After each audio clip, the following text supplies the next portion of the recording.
But in that case, Rey could just be Rao. Yeah. Did Rao achieve immortality? Have I been vindicated for not changing my art? Hey everybody, welcome back to the Stoneface Reactions. I'm Theta, this is Lessons, and we are back with another episode of Mobile Suit Gundam Seed Destiny. Of course, we have a board, and on that board are things that I will show you as soon as I load it up on the screen. There we go. Well, I lost where I was on the screen. Of course, with the board log, of course, with the board comes the board changelog. I marked Unato as dead. I marked Yuna as dead. Added Herbert, Hilda, and Mars and connected them to Lacus with a green line.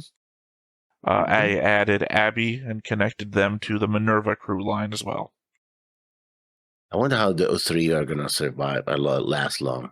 I think they're going to go the same way as the three pilots that were from Orb originally.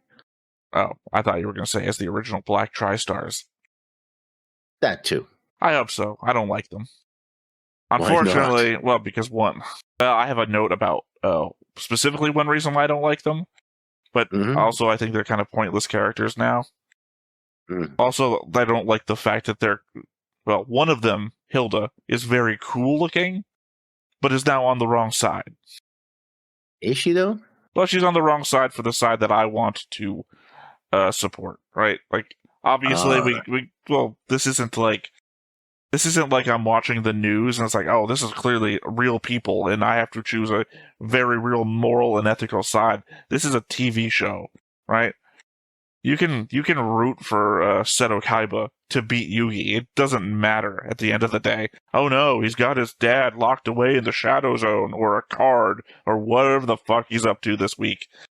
He's a bad guy in a cartoon. Does it matter? No. I can root for Durandal to win because the stakes could not be lower. But if you take things inside the narrative, the stakes couldn't be higher. Well, yeah. Well, again, this goes to that conversation we had. Was it during Fate? It was either Fate or 8th MS Team about how you look at the narrative. Yeah, if you're in the universe of the narrative and that's how you want to view the show, that's fine. But if you're just sitting on the outside and enjoying it, who cares, really? We can make some commentary about ethics and morality and what it means to sacrifice, and that's fine. But at the end of the day, we all should just be able to enjoy the show however we want to enjoy it. I actually did not hear what you said. Reinhardt. His name is Herbert von Reinhardt. Yeah, well, that just made me think of Legend of Galactic Heroes. Yeah, also, and the Black Hole. I don't remember any of the character names from Black Hole. Not even... Wait, maybe was there a Herbie in Black Hole as well? Yeah. One of the robots? Well, because we have a Herbert, so... Yeah. Anyway, that is the board. Of course, I will point out there is somebody missing from the board that I haven't added. I keep meaning to. I literally have a tab open to them this entire time. His name is Glasgow. He was from one of the fights, the ship fights. I just keep forgetting to add him. He's inconsequential to the extreme. So, just letting you know that I've forgotten to add somebody. Otherwise, yeah, we have notes. You have more. So that means you go first. Yeah. My apologies at the moment that you're going to be seeing this when I'm recording. I am sick. I've been sick for a while, so I've been trying to do my best. But, sometimes... Oh, that's your note. All right, now mine. I'm joking. Yeah. I'll also admit that I wrote my notes at 2 a.m. this morning, so mine might come from the best mental space either. Episode 41, or Phase 41, Refrain. I think this is probably my second largest note. I get, at a personal level, Ramius gave Neo the fighter, but at a tactical... she gave her the fighter. But at the tactical strategic level, it was dumb as rocks. The Earth Alliance is still active. You don't know how they turn Mu into Neo, and you may still have valuable information about the Alliance capabilities, especially around the extended. Sure, he comes back to help, but still dumb. What I find to be annoying here, this is a meta note here before I go into a thing, is that when we do our notes back and forth, you'll have a note that's almost exactly like one of mine, but it's not in the order that mine are in. So that I'll be like, okay, that's like something in my notes here. Let me see what I said. Let me see what I... Yeah, sorry. You came right through the mic.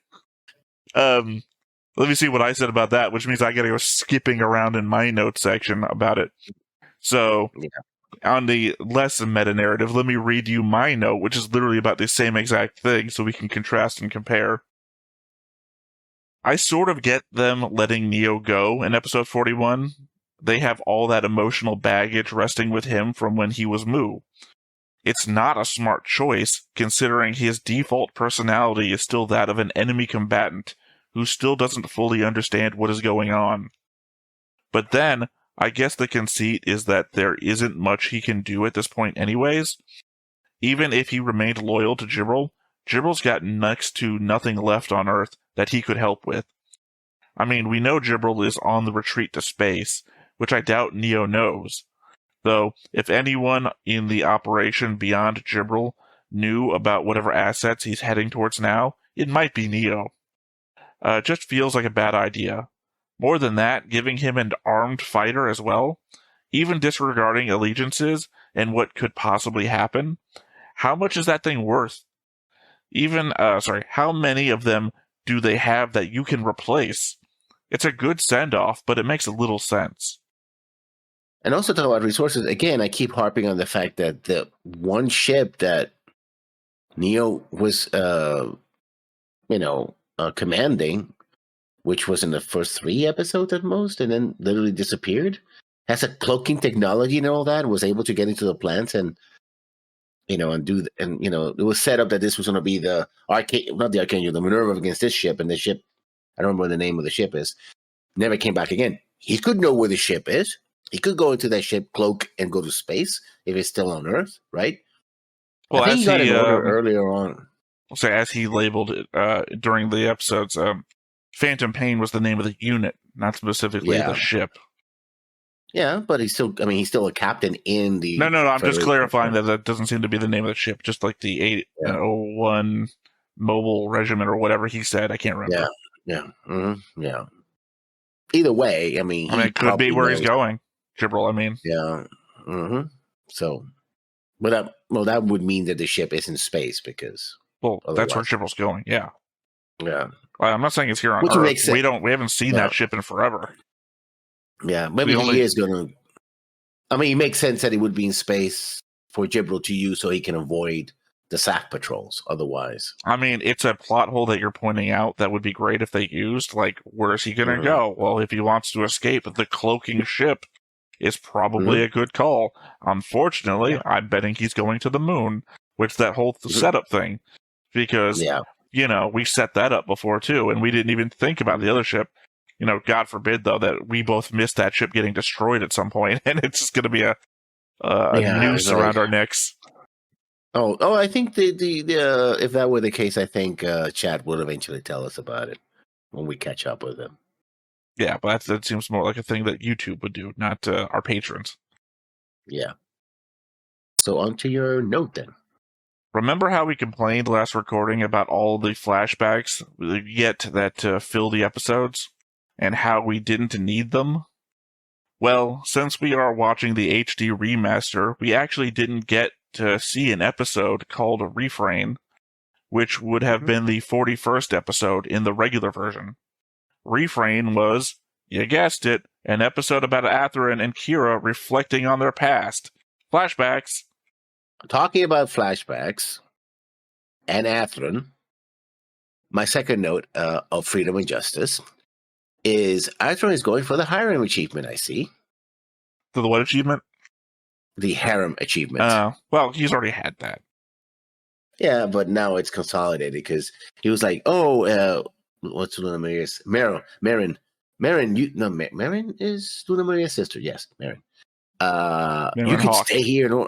Marin Hawk. Yeah, both of them are Hawk sisters. Yeah. No, I'm just saying that you're probably thinking of like a Macross character that has a name like Marin or something like that. And I was like, Marin Hawk, because it's Luna Mary Hawk. Yeah. But no, she already had a thing for him. It's just now it's being more expressed. The scene I was talking about was like he's like they go to the bridge. which is tiny compared to the Minerva's bridge, by the way. Well, it feels smaller anyway. No, actually, it is really big. Because you remember we had that scene where all of the crew from Orb were just standing around in the background. It's like, that's a lot of people. Yeah, I think they did, funny animation math to cramp all those people. I think it's anyway, camera angles things. Yeah. And it's like, oh, hey, you know, we're gonna be fighting against zaft. You can stay here, whatever. It's like, no, I'll stay with you. He's like, okay, sure. I guess I adopted a new one. And at the same time, he had flashbacks of Mir and Lacus, and I'm like, okay, yeah, you're collecting your tokens there. Oh, that's only because he was in a conversation with Lacus at the time, and she's implying something about the difficulties he's gone through, and he's remembering. That's a little later or earlier. No, later. That's later because that's a whole conversation about. He talks to Lacus and he's like, "Do you think I'm just a soldier?" Well, yeah, I know that's later, but I'm saying that's when Mir's flashbacks appear. Mm-hmm. Yeah, I know. I mean, I thought about all this. I just didn't write a note about it because I didn't think it was. For one, I think I already talked about the thing. Sorry, it's not the same thought that you put out there, but when I brought up in the opening how it's objectifying all the women in the show for no good reason. That's the same time that I thought about the fact that he has like all these women hanging around him, because you know there's still that scene where Kigali's wearing her admiral's uniform and she's just in her underwear, and it's like, why the fuck? I don't think that's gonna happen. They're about to go to space, so clearly there's not gonna be any scene where he just like walks off from a one night stand or something. So apparently the scenes in the opening where they're just objectifying all the women for no reason whatsoever, like it would. Like, there's no real reason to objectify women, but I just mean the point of if the scenes had happened in the show, that would be different. Like, oh, we're going to animate this, or we're going to put this in the opening because it happens. This is just foreshadowing for later. No, this is just, I want to draw Kigali in her underwear. Fuck you. Yeah. Wearing a jacket, I guess. It's her admiral's uniform. She's an admiral well, technically, she's representative. Before she was an admiral, I guess she technically still is, while also being a political position. Yeah. Well, to your next note, then. I don't know what I'll do if Talia just follows a bad girl arc and gets killed in a fight against the Archangel. There are elements of this season that feel like mirrors to the last season, and having the Minerva and Archangel fight here near the end feels reminiscent of that fight against the Dominion. Hell, we've even got Mu flying around again. All we need now is for Talia to stand up against someone that forces her into an action she stands against, and we'll have the trifecta. I think that last bit is going to happen, but I think I'm going to predict that the Minerva and the Archangel are going to team up. Not for nothing. There is a scene where in the opening, I think, or the ending, where Durandal is standing off to the right-hand side of the screen, and a ghost image of Talia is just there, and it's like... Yeah, well... Could be. Which would be dumb, because you clearly know that she has had doubts from a long time, and it's like, if you want to break with Durandal, this might be a good idea. You did it before. Yeah, well, I'm saying F up when you wanted a baby. That would mirror Bad Girl breaking from Asriel and then getting shot and killed. So yeah, but that would not at the very last minute. Rather, do it earlier. Yeah, we have 6, 8 episodes. Seven. We have a very small number of episodes left. So you're saying not there at the end, or like right there with nothing left. It's like we're there. I don't know where else we're going to be going. Like, yeah, but they keep putting it off. Well, I mean, I think they want to do the whole thing where the three, you have the three ships alliance, whatever, and with Orb, and then you have the Earth Federation again, and now you have the zaft again, and they're fighting between the three of them, and the right people are the three ships alliance saying, "Oh, look at these animals doing this, but also the Randall's doing this. They're both wrong, and we have to stop both of them." So, except that there's no real two sides anymore. Now it's literally just the three ships alliance is Orb, is just Orb, and now there's the rest of the world because everybody falls in line with Durandal now. Because I have future notes about this. I'm sure you have notes about this. I don't think we should just spit it out into an argument. It's not still out yet. They haven't been fully eliminated yet, so they are basically. Let's see what happens. You as a leader of a world power, don't retreat into a foreign nation because you have nothing left. I think all they've got left is the moon and some other one thing that I can't remember that I've brought up before. Anyway, your note? I think that was mine, wasn't it? Okay, yeah. Again, my next note. Try sending a message to zaft. At least try it once. I mean, they do, I know we're going to talk about when they do it later, but, during the fighting, you still have ability to go like, hey, listen, we're trying to get this jackass. Give us a second at least. Buy some time, right? I don't know who these new Black Tri-Stars are, but I have to question the motives of coordinators that offer to drop on to Earth just to fight other coordinators. Like, they make a fuss about how they dislike Earth's gravity to let us know they are specifically from space. They also make a show of how much they enjoy the fight, and we see them explicitly shooting zaft mobile suits in the cockpits. So they are aiming to kill. Stupidly, in episode 42, they make a wisecrack about aiming at their legs, but we see them shooting in cockpits. In episode 41, they are going out of their way to kill people, even though they're making a joke about being like Kira and not. So, too little too late. Once again, without any explicit goal declared, they are getting in the way of an operation designed to capture Jibril, a criminal wanted by the entire world, and are killing people to prevent it from happening. From any other perspective but ours, the viewers, these are the bad guys.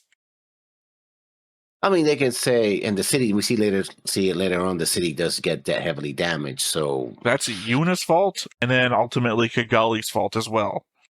I would argue that if this was an anime about capturing, I don't know, Osama bin Laden, that the guys who show up to kill SEAL Team 6 are not the good guys. Oh, I mean, you can also say that you're violating another nation's sovereignty and they're defending that nation's sovereignty, which... It depends on how you...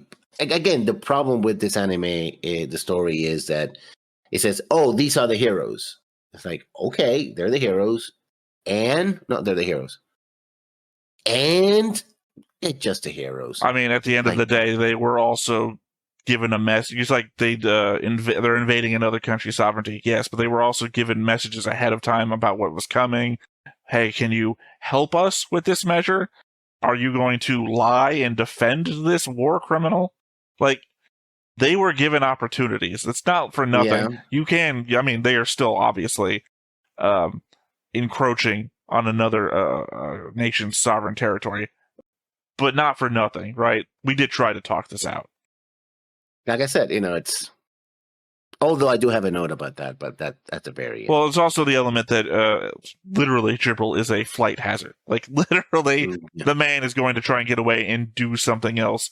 And it does not seem that he is, like, to my point before, he does not have the resources he once had, but he might still have the resources to do something. And not for nothing, we know that Durandal has looked at the same screen that Jibril has looked at, so he might also know what the threat is, and we can't let him get away. So this might be a Durandal's keeping the secret in his pocket, but at the same time, he's trying to prevent whatever the fuck is about to happen. I have a couple of notes about him getting away, by the way. But mine is, well, there goes the representatives of alongside the one person who knew where Jibril was headed. Good job, zaft Mobile Suit Forces. I don't think they're responsible for that, actually. I don't think... They literally are. They plow through because they're trying to get to the base. No, I understand that. Through. I understand that element. I mean, from the perspective of the only people that knew where he was going, the fact that we see Jibril's guards kill the other orb guards seems to imply that he's keeping a secret about where he's going from those people as well. So I don't think the fact that even if Unatu knew where he was going, the fact that Unatu is still in his bunker kind of implies he's not actually sure about where things are going. Well, I think the thing that he was in his bunker was that they moved Jibril and they were waiting for Unatu, at least the orb officers. The other guys were under the pay of control. I don't think Jibril had any. He was not going to save these people. No, he wasn't going to do that. But remember, they escaped in a secret bunker from a Syrian personal shuttle. It literally had their insignia on the tail. No, I know. So that's what I'm saying. that was- They might have actually known where they were going to go, but Yeah. I Well, don't think there was the any. elder Syrian, yeah. I Dunag don't. wasn't told. I don't know. I don't know how much they were lying. Una could still be holding on to something. Till the end. I think Junior was ultimately. I think Junior was too stupid to being trusted by his father with that kind of information, right? But again, my point was more that I don't think Jibril was actually going to save them, which is why he was still in his bunker. Like, if he thought it was a way out, I'm pretty sure he would have been on the move, but he kept his family all in one place. And servants and everything, and they all died. And it looked like everybody was wearing the same jacket that the leadership of Orb wears when they're in meetings with Kigali early on. So it must have been other representatives as well, and they all got plastered. I know. I have a note somewhere about it. Unfortunately, I can't figure out where. Yeah. Hold on. It's not the one I was about to read. So the two rooms we see get destroyed when Talia is asking about the situation on the front lines. The first room clearly has Unato in it, and in the pan back, he is still present on the left side of the screen, getting crushed by whatever is breaching the room, clearly dead. I slowed down the shot for the second room, because for half a second, I thought I saw Kira's mom in there. In hindsight, she was not.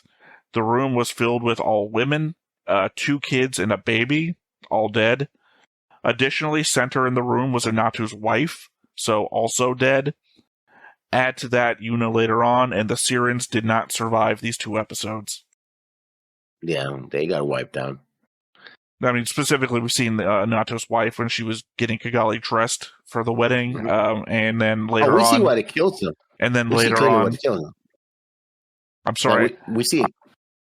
I know, I mean, I'm more confused by what you're saying, we see what kills them, when I just described her being killed.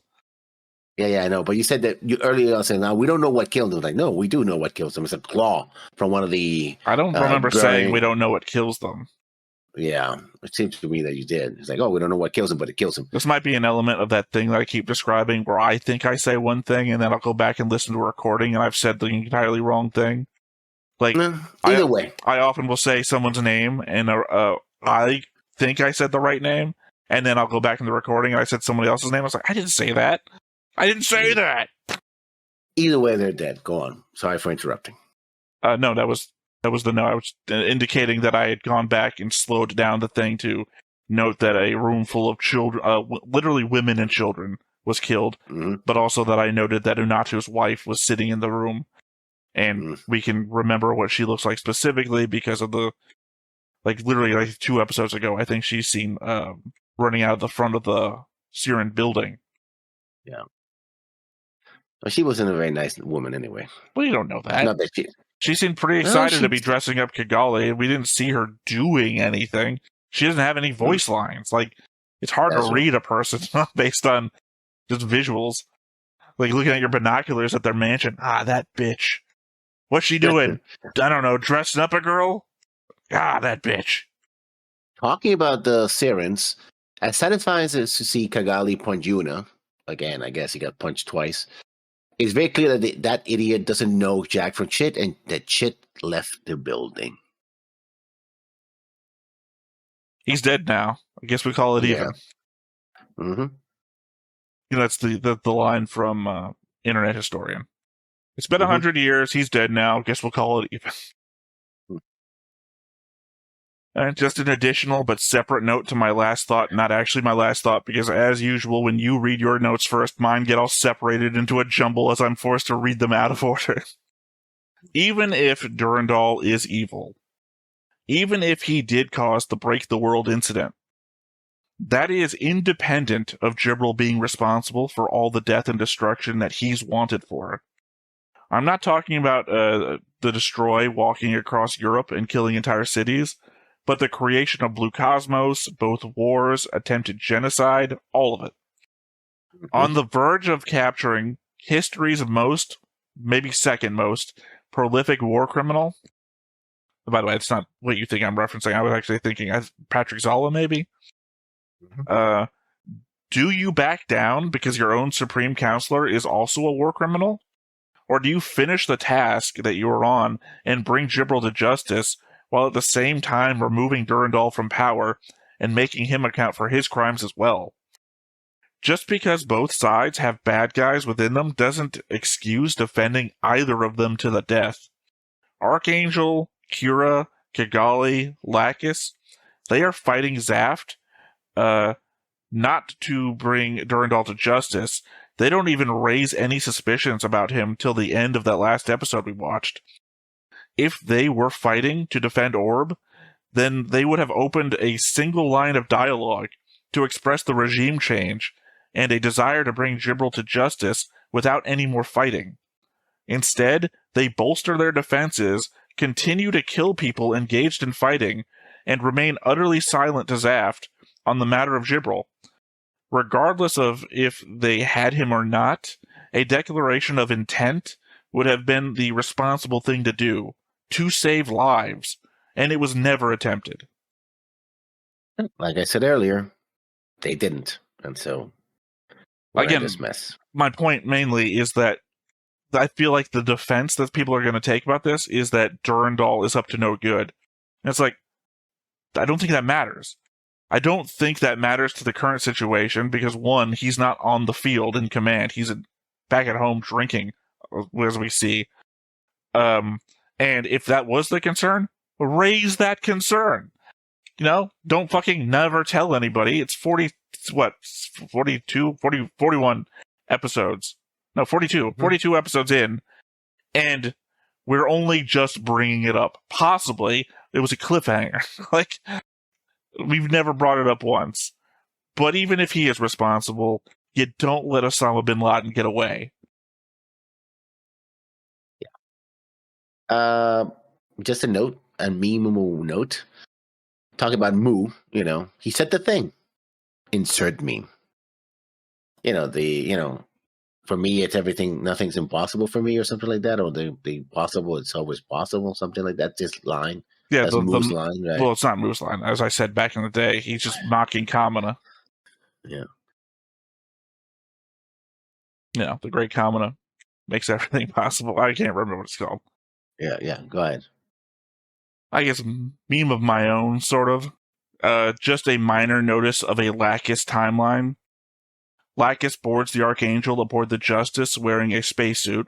Then she goes off to change so she can come back to the hangar and talk to Athrun in that little kimono number she's wearing.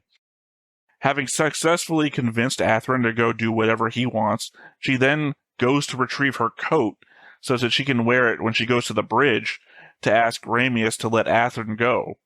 Just funny to think of Lacus dipping in and out of scenes to remove or retrieve items of clothing.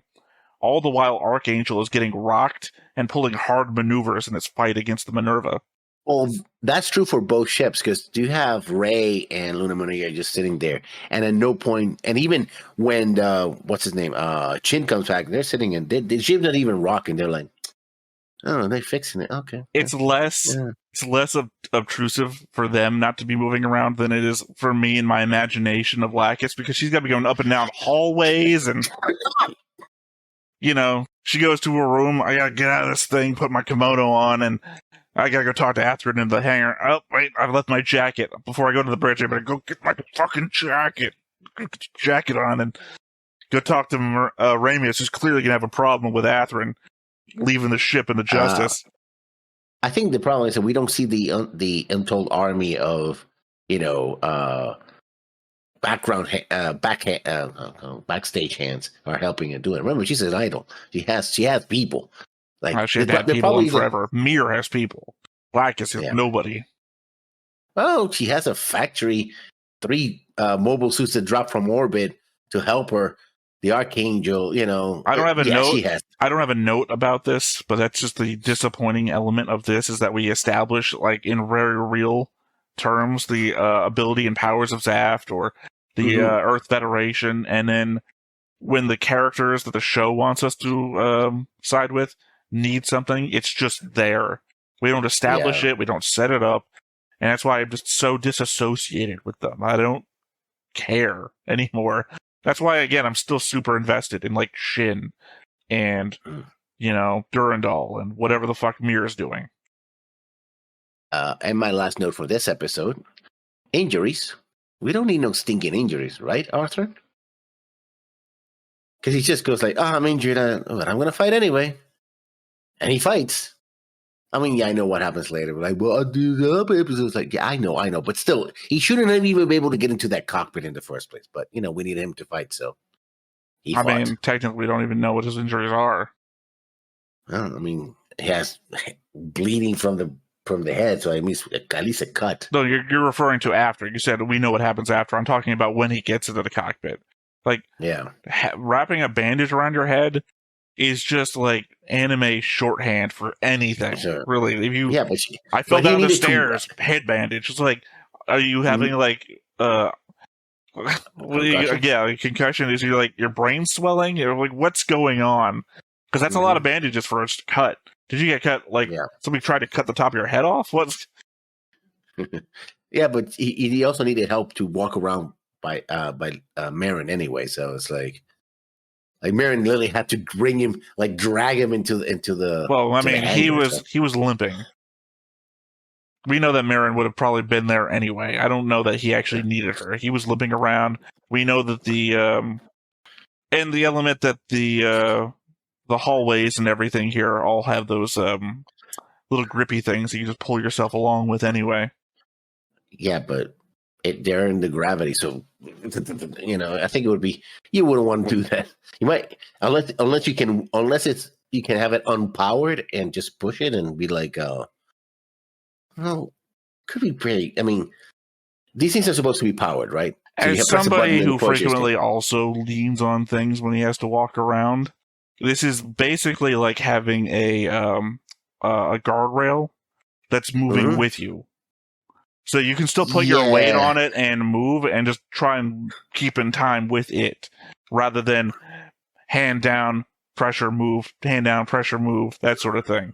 So it can still be useful. I mean, we don't know. Okay, the way I understand it is that in microgravity or in free fall, you press a button and the motor, kicks in and you go down. Now the question is, if you don't press a button, does it stay still? No, I think it's explicit that it moves without button push. We don't see anybody pushing buttons, and it seems to me to be the same method that they use in Witch from Mercury, where they just put their hand on it and it moves with the traction. Like I always I always imagine in my head it must have some like sandpaper, like something that really just sticks you on. So when you're moving, your hand sticks there and you're just not like thrown like momentum. Because otherwise, if you lean on it, it could go forward or backwards. It's like no. It's a round traction. So the underside would take you one way, and the top side brings you the other way. Yeah, but it's still on a rail. It's not. No, it's imagine a conveyor belt. The bottom half is moving this way as the top half moves that way. It's just around. It's moving around. Yeah, I know. But if you're standing in gravity, right? If you're in zero gravity, you can sort of go like this, and so you take less space, right? But if you're gravity, your foot on the ground. So I'm leaning on it. It's a handle, right?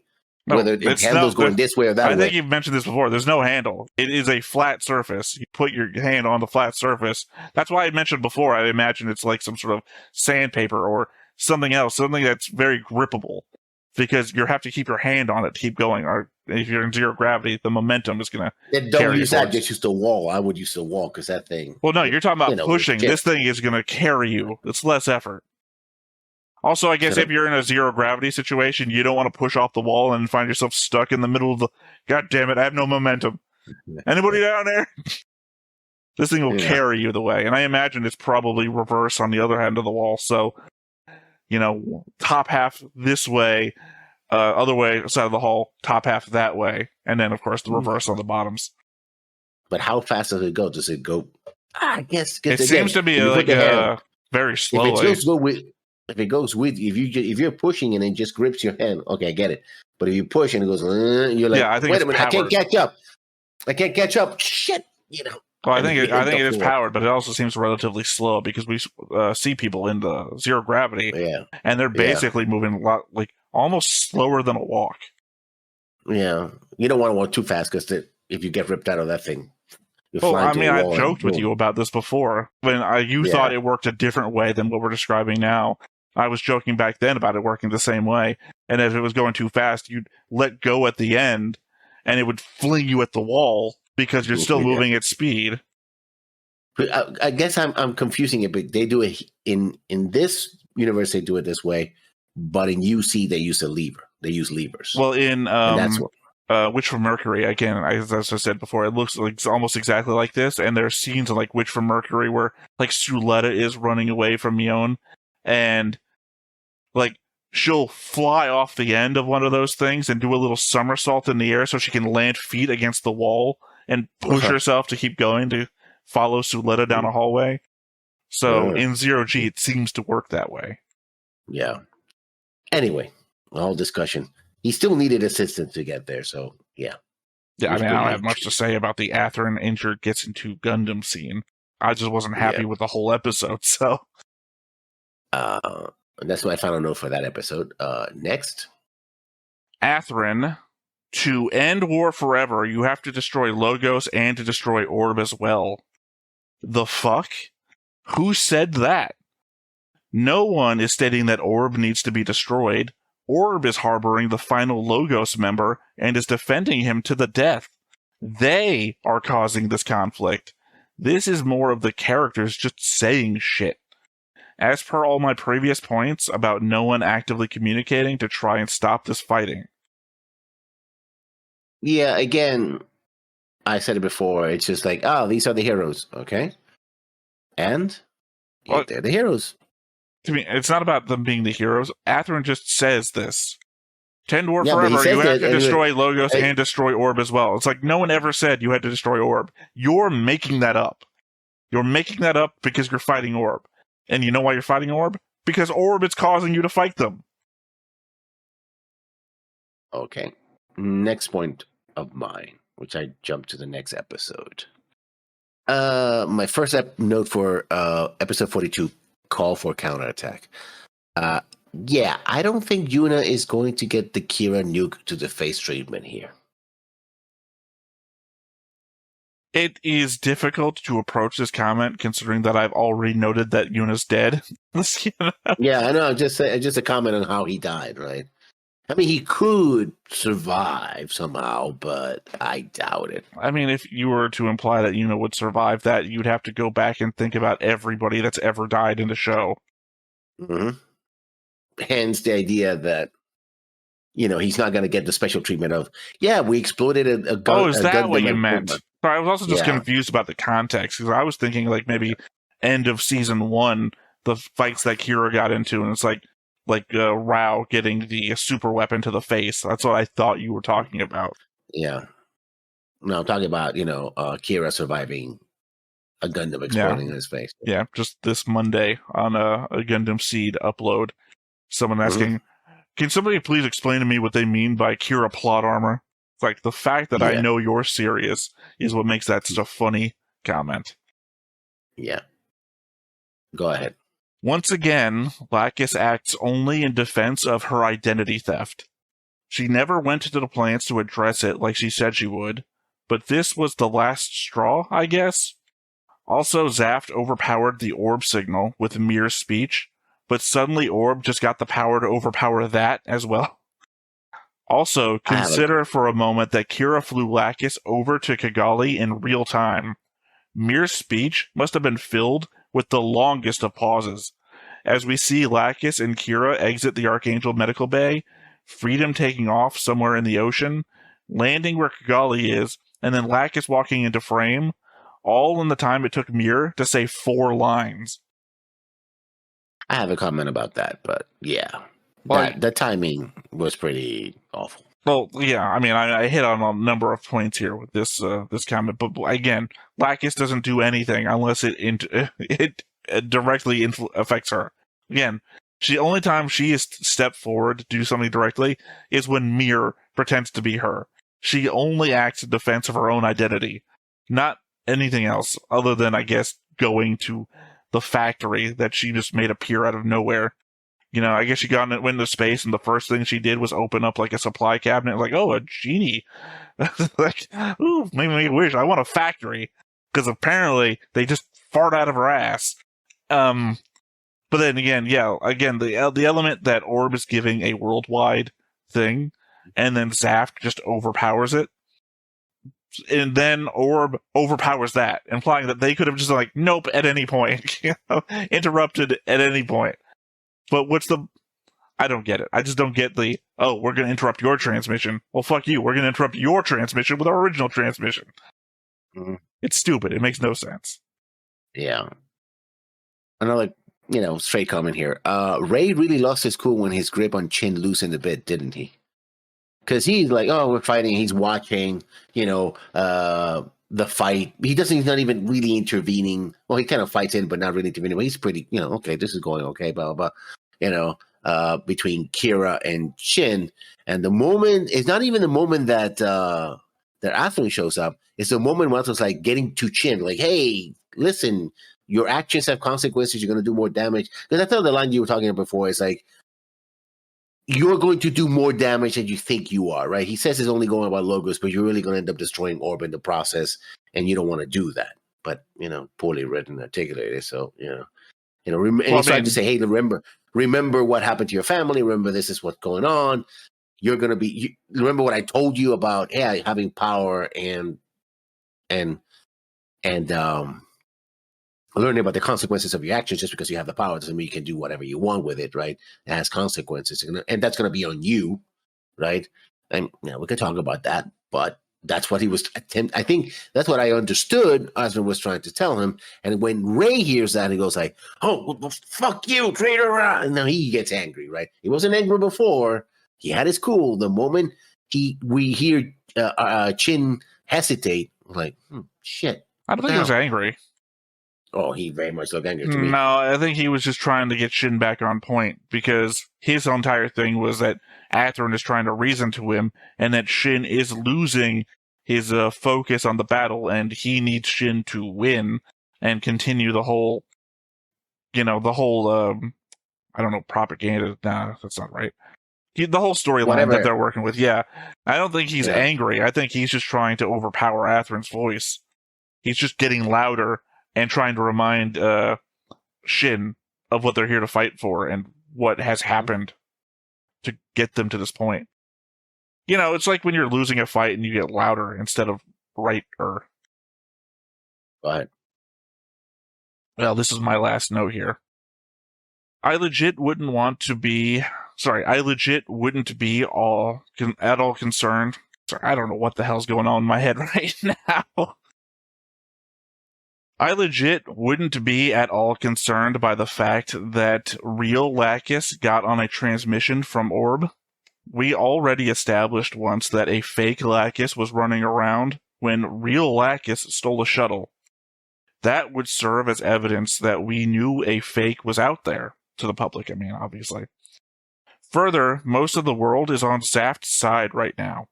It has the goodwill and trust of essentially everyone, built up all season in the scenes where Zaft has been rescuing people and from Earth Federation oppression.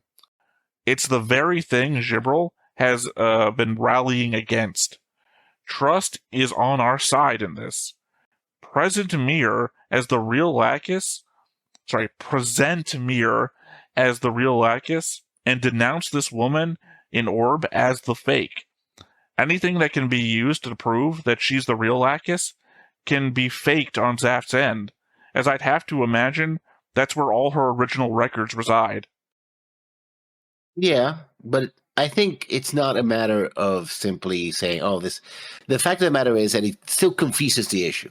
And that gives a space of doubt that if you had like 100%, now you have like 98% or 95% support, right? There's just enough wiggle room for things to go right. I think that's what Durandal is reacting to. Durandal has his plan, and also Monkey Wrench, and he's like, he doesn't even believe, how could she be there, right? He's like completely taken out by surprise. It's like, I hadn't calculated for this. I thought she was still in space where I died or something. He should have known better. And also, I think they're putting Durandal. Okay, this is Durandal's on-screen fall to darkness kind of situation. Now that he's being revealed to be really the bad guy and having these kind of reactions. And I have more notes. I haven't noted specifically about the scene, but I haven't got there yet. But I think that's what they're trying to do. It's like, oh, he's angry. He is losing his cool. He's angry that the real Lacus is, hey, you remember Lacus? You like Lacus from I know you don't like her, Lacus, but, the audience. Hey, members, you remember Lacus? Remember you like her? Now she's back and she's doing stuff. And look, this guy is looking angry at her, right? Doesn't make any that sense. Kind of thing. It doesn't make any sense. For one thing, Durandal doesn't lose his cool that quickly. He's been in worse situations where he hasn't lost his cool like this. Also, I mean, I guess he's in a room by himself just drinking, so who the fuck cares what he looks like in that moment? But as I said, I have to think that you have enough variance in your plan, enough wiggle room, that it wouldn't matter. Again, all you have to do is put out like an APB from that airport about camera footage of the actual Lacus faking being real Lacus, or, you know what I'm trying to get at. The difficulty here of expressing somebody faking somebody else's identity when they're the real person, but you portray them as the fake person. You can put out that APB and backdate all this evidence, and you put that out there, and that puts into doubt who the one next to Kigali is. And the fact is, at the same time, the one that beside Kigali puts in doubt who Mir is, right? Right, but I'm saying that you have the world's trust on your side already. Like, literally, you're trying to say, no, they're wrong, when the person you're talking about is basically fucking Gandhi, right? You're like, I don't know.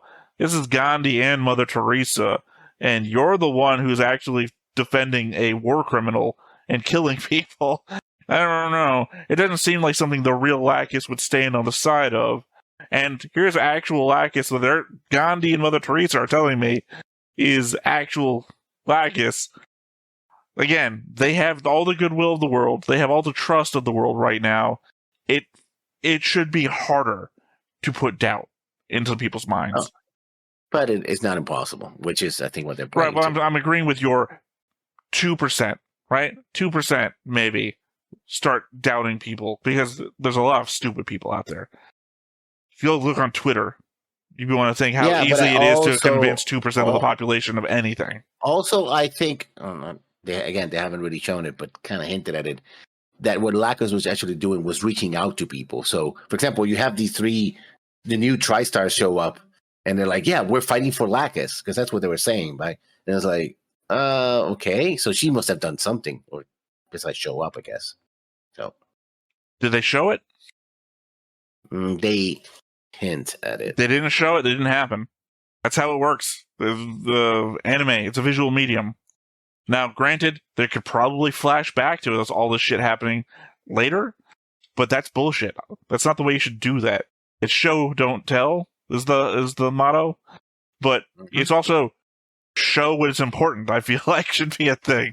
Like, timing is important, yeah. Well, yeah, when you're watching like a murder mystery and you're trying to figure out who done it, isn't the most satisfying part where the detective tells you a bunch of stuff that you never saw before, right at the very end, so you never had a chance to solve and figure this out? That's what doing that is. If that Lacus is going around talking to people and doing all the shit off screen, and then you flash back to it later to express that it happened because you clearly didn't think of it at the time. That's the only reason I could think of why you wouldn't show it happening. Everyone's saying, oh, Lacus hasn't been sitting on our hands this whole time. No, she literally has. Literally has, until you show me otherwise. And just because she showed up at a factory, and the factory just fucking appeared out of nowhere. I really loved it when we established that factory existed in Season 1 so that they could pay it off in Season 2. I love it when things get paid off. Oh, that's not the show we're watching, is it? Oh, no. That's your last note, right? That's my last note. Right. Okay. Is Moo back, or does the Alliance have... No, what? I skipped a note here. Would Luna Maria have made it if she had not wasted time in the assembly of the Gundam instead of simply going out with a core fighter? Or, for that matter, order Chin or Rey to try to intercept the shuttle? Oh, I was very confused because I was thinking back to Luna Maria being told not to launch because she would be a distraction to Shin. And you're like, would Luna Maria have made it? And I was like, oh, you're talking about at the very end when she needs to attack Shibble. My only thought about that scene, and a number of scenes, by the way, during the last 2 episodes I didn't make a note about, is that it's funny when everyone suddenly has stormtrooper aim all of a sudden. Because it's one, when she's firing on Jibril's shuttle and it's like barely misses. And then when the Minerva is literally right behind the Archangel and they go to shoot it and right over the top. They just miss it. It's like, you're trained soldiers. You're in the situation that you've been training for and have experienced multiple times. Why are you suddenly missing? Jibril's shuttle wasn't bobbing and weaving. It was going straight. And you missed it with a beam weapon. Yeah. So it's not, for me, it's not a matter of she wouldn't get there in time. She was there in time. She missed her shot because the narrative decided that she needed to miss. The same way the narrative decided when the Minerva is literally riding the Archangel's ass that the ship filled with main characters can't be hit.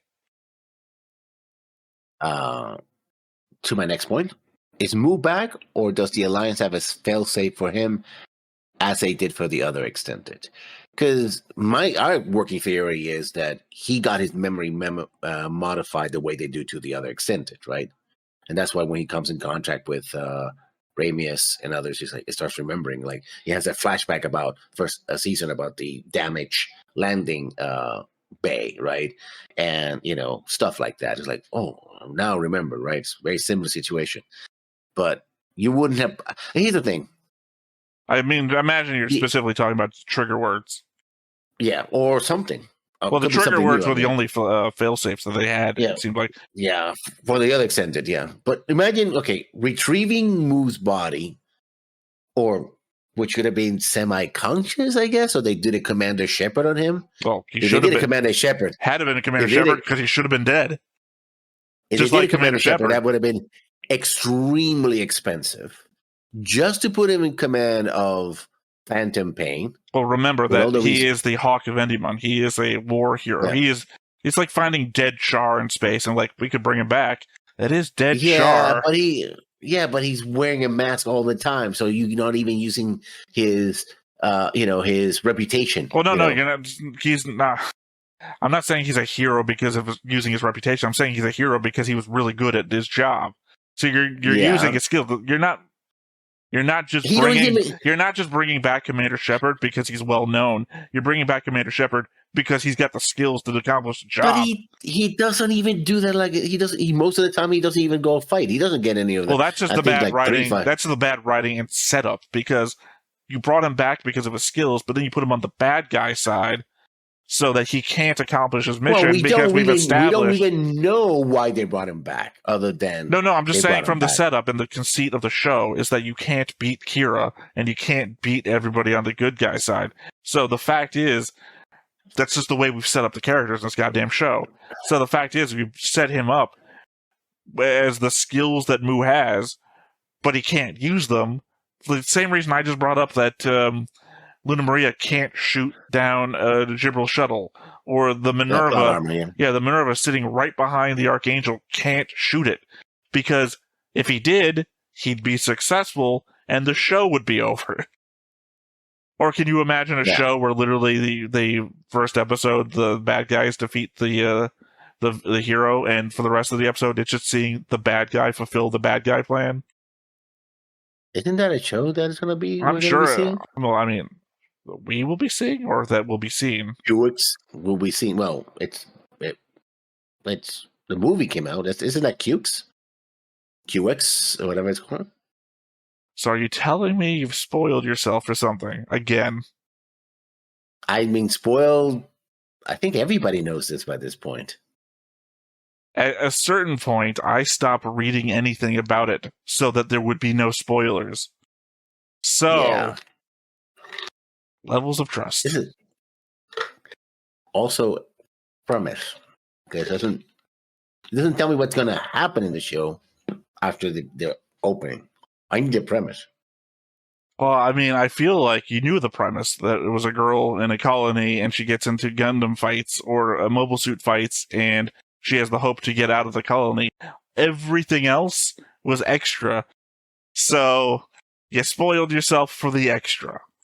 I don't know. There's the element that I talked about this with you, and I think I brought it up in a number of other shows, that the enjoyment of watching a new thing come out that's not based itself on like a manga or something is that you know as much as other people going into it, exactly as much or less.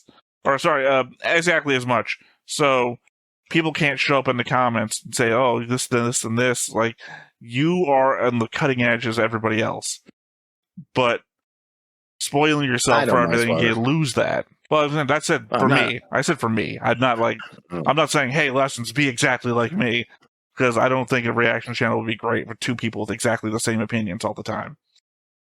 I think the element of enjoyment is, I think, when we go back and forth and heavily disagree and get red in the face about shit because we both believe in what we're saying to the degree that we think the other person is wrong.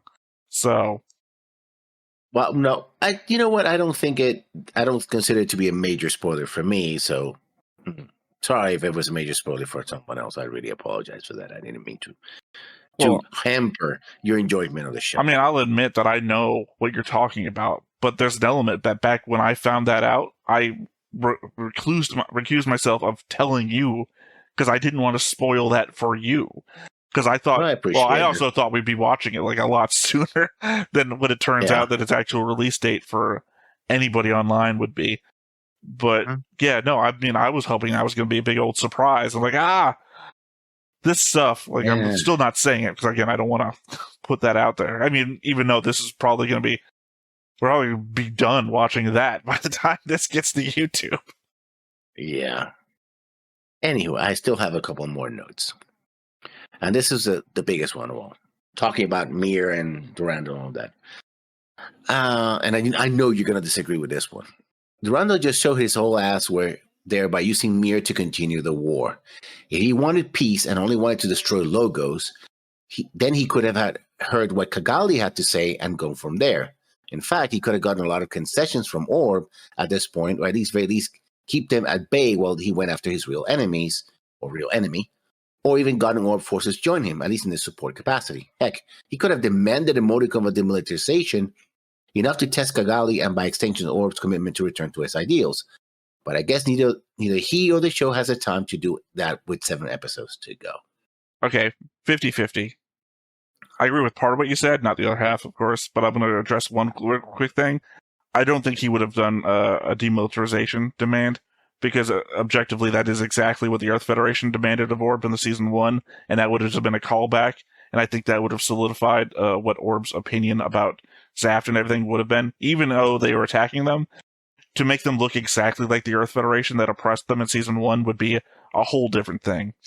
To the previous point about how it looks to have Lacus interrupt the transmission, I'll agree that was the bad call, interrupting it partway, although I do not disagree with the element of the transmission itself, because they are trying to apply political pressure to Orb by making all the rest of the world infer what their opinion about Orb is at the moment by just stating objective truths. Like, again, they're not facts, but they are objective truths that Orb is defending a war criminal. Like, the truth is a wider target because the truth is very complex, but you're stating an objective fact in that it is exactly what they're doing, so that when you get the rest of the world thinking about this, you're putting them into your side from perspective before Kigali can put them on their side from perspective. You're trying to get ahead of the message, basically. Now, that doesn't look great when you're like, well, why didn't you let them talk? Like, she should have transmitted before Kigali. I know you can't be prescient about this to know when Kigali's about to do something, but this is a message that should have been said before Kigali was able to say hers. So interrupting it, not a great look. But I will say the message itself was a good call. I think not, because yes, those might be the whole truth. It's like mentioning a fact, and then I gotta go to questions like, oh, that's a fact, but why are you bringing that fact to the table? What's the point about bringing that particular fact? It's like, yes, they because Mir is like, oh, we can't believe this because they harbor Logos and stuff like that. In other words, and yeah, it's like, yeah, the fighting just ended. We have a break. We could take a point. It's like she didn't say, "Oh, I'm calling an Orb to stop all the fighting and renounce any connection with logos. How could you allied yourself with people who have done this? She didn't open like that. She was like, oh, these people did this and da. No, which are true. That's what she did, though. She called into question everything that Orb is doing. And if you were going to try and force a negotiation, you would do it after the message. Not Lacus is an idol. She's not a member of the zaft government. She's talking to the people.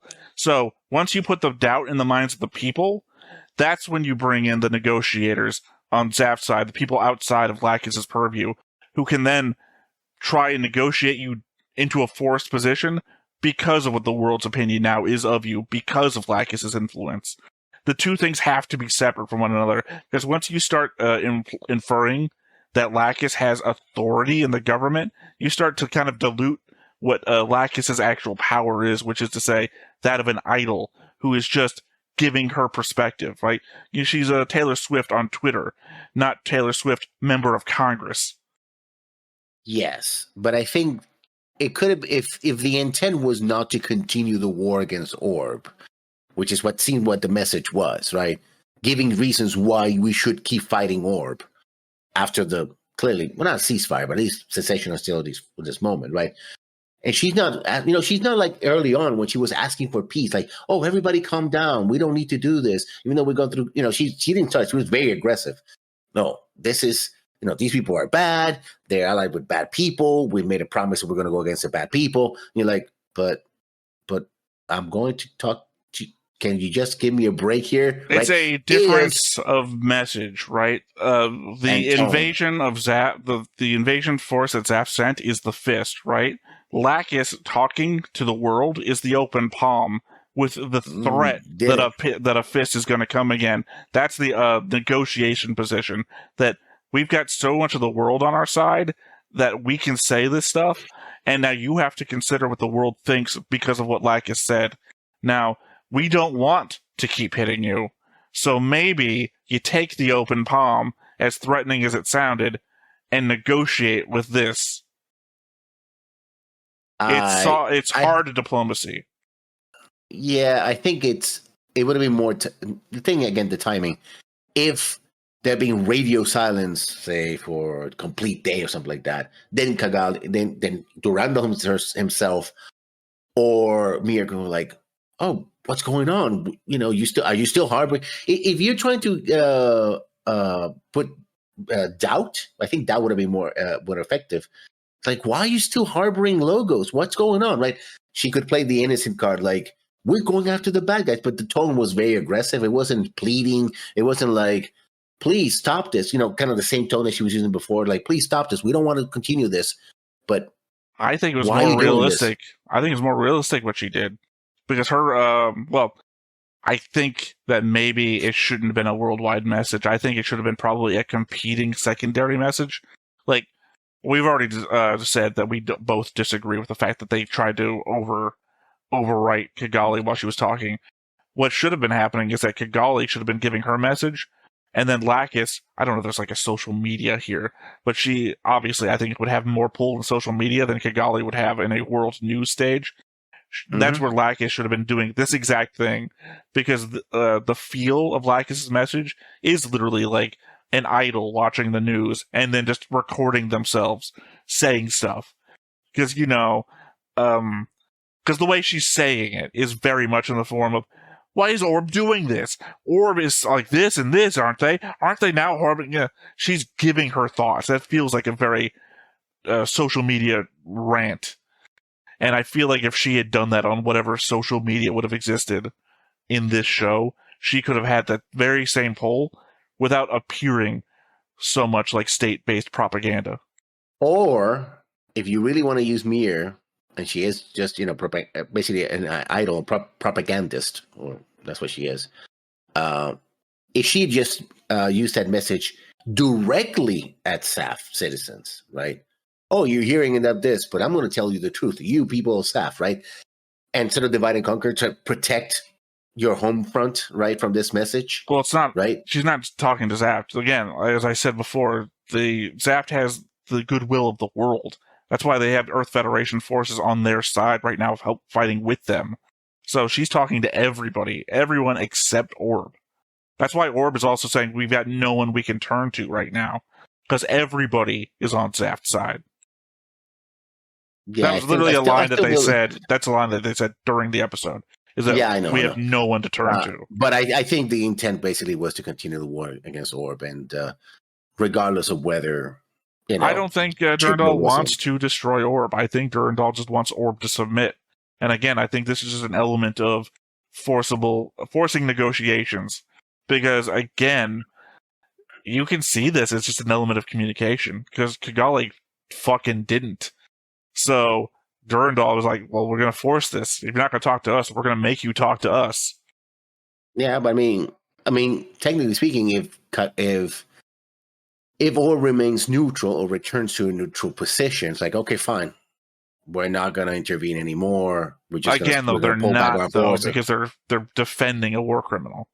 If they were like, we're not going there. The guy's no longer there. Now. Again, which was the time when Kigali was talking. We have gotten literally no time to stew on this. Literally, he launches, and then it's nighttime, and Kigali's giving a speech. Like, there's been no time for us, the viewer. If there was time there that they could have done stuff, they cut that off on the cutting room floor. I mean, but I don't think that's the point. I think the point is, this is the unavoidable point, I think, is that we only consider the things that happen in the show, right? Mm-hmm. So when we start thinking about all the time that's missing between shots, like I talked about before, Mir must have the longest pauses ever, given how quickly Lacus gets from the medical bay on the Archangel in the middle of the ocean to Kigali's whatever studio. That there's 4 lines said by Mir in the between time. All we have is the perspective of the time frame the show gives us, because otherwise we have no idea how much time passes between, scene where Archangel's sitting on the bottom of the sea, and then Minerva is fighting a battle somewhere in Europe. Anyway, those were my notes. I don't know. It's hard because I like the show, but then it makes me want to hate it. No, the show turns to shit, then it's a shitty show. I mean. Right. Well, I think we've had this discussion before about a show that starts good and ends bad being worse than a show that starts bad and gets good. Yeah. Because a show that starts bad lifts you up as it gets good. It's like, oh, this was unexpected. Whereas a show that starts good and gets bad starts you high expectations and then just goes down. Yeah. I mean, a waste of time versus a time good invested. Yeah, I think the whole approach with this season there should have been more like a Cold War, building up to a hot war rather than war. They had a lot of good ideas this season, but I feel like they should have spent another year writing it out. Yeah, because it feels like they just spent time, or they spent no time, and just gotta get another episode out. Mm-hmm. Yeah, and I mean the whole Phantom Pain thing, the cloaking device on the ship. That they're seeking the extended and brain. I mean, they could have done so much spy stuff and so much behind the scenes stuff and the politicians. This feels like it should have been 2 seasons. Yeah. They should have gone back to Orb, and that could have been a whole they go back to Orb, Lacus goes back to the plants, whole season of intrigue. Then the end of that, or maybe halfway through, we start discovering the military machinations of, say, Logos. Through our research, we discovered this thing called Logos, and we don't know who it is or what they're doing, but their name is written on a bunch of different paperwork, when they're investigating Ozymandias and Watchmen, right? Mm-hmm. Yeah, they figure out this name, do all that shit. Don't breeze past it. Obviously they thought they didn't have the time, so we're just gonna have Durandal say the name. I just know it. Don't worry about it. I know it. I'm gonna tell you. And I think they clearly want to make Durandal a bad guy, which I do have problems with, but not. I'm going to leave that to I think probably at the end of the movie, if Durandal's still around for the movie. If Durandal's still around the movie, I'll say it. If we're done with Durandal by the end of the series, then I'll say it. Because there's a problem I also have with 79 as well. But yeah, they clearly want to make him a bad guy. But at the same time, they want to keep it a mystery. oh, he might be into some shit, but we're not going to tell you. Literally, that's what Lacus says. Oh, I have my suspicions, but I can't prove them. Like, the fuck? I mean, even Patrick Zola expressed that he was like into natural genocide way before he like got into the super weapon. Mm-hmm. But I feel like they feel, I don't know if they feel like we shouldn't know what Durandal's up to at this point. Like, we should still suspect him, but I think we're pretty clear that we think Durandal is behind the Break the World incident and everything like that. Yeah. But I feel like they expect their audience to still be questioning. Like, yeah. I mean, maybe I am still questioning, because I still am hoping that I'm right, that Ray is actually behind everything. Nah, I mean, like I said, I'm a believer that Ray basically is just a loyal puppy, and he's just. I think he's playing the strings from behind. He's doing the Rao thing. Also, I've been sitting on frame 0 of the episode this whole time, and this port is fucking stupid. I mean, it's basically Macross, by the way. SDF Macross. It looks like an aircraft carrier, basically. That's what it looks like. It's the arms of the Macross in the center tower. But look to the right-hand side, that little port inside of the port, where the ships that are parked at the inner entrance are blocking it, so the ships on the inside can't get out. Yeah. It's like, this is the bad design. Anyway, those were my thoughts. Yeah, I guess that's said. There's nothing left to do but to hop on into it. But before we get started, make sure that you hit the like button, hit that subscribe button, comment down below to feed that algorithm. On top of all that, if you want to watch more shows like this, unfiltered, uncensored, and uncut, as well as some early access stuff, you can check it out over on the Patreon. It's just $5 a month, but hey, no pressure. There's zero pressure in order to do that. It's just a little bit of extra support, and it would be greatly appreciated.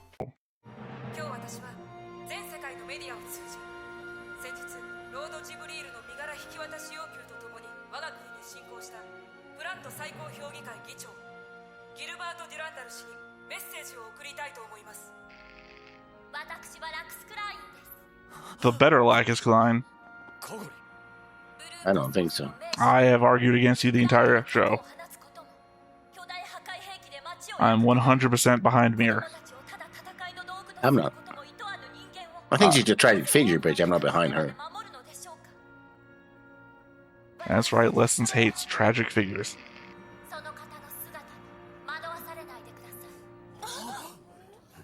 Says you, random person. I mean, we know 2 people in this ship who knows the truth. Luna Maria and the captain. God forbid they've ever told anybody. Yeah.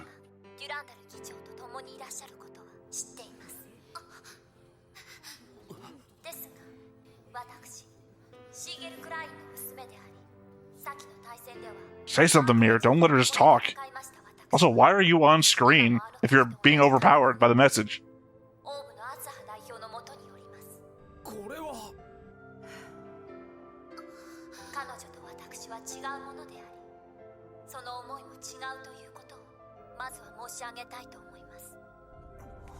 Except that, really, the only difference between your beliefs has been expressed now.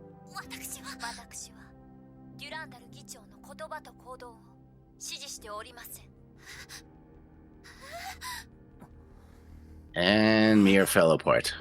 No, not yet. This is still playable.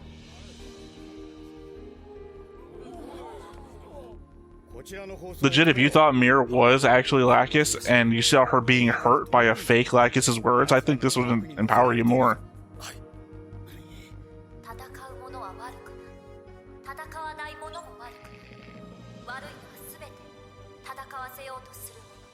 Yeah, we saw that at the beginning of the season.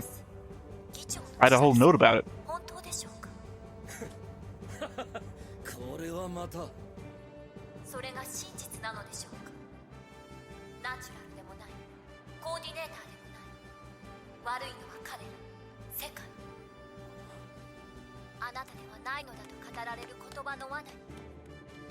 Ah, damn it.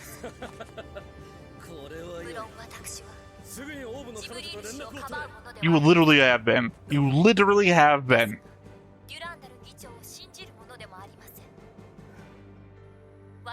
I would rather side with Osama bin Laden than President Bush. what I'm hearing. I fucking hate Lacus. I don't. You fucking ignorant. I don't know what to say. She literally, Why? she says, I do not defend Mr. Gibral. You fucking have been. Literally have been. You have physically been defending Lord Gibral. I mean, they were trying to capture him.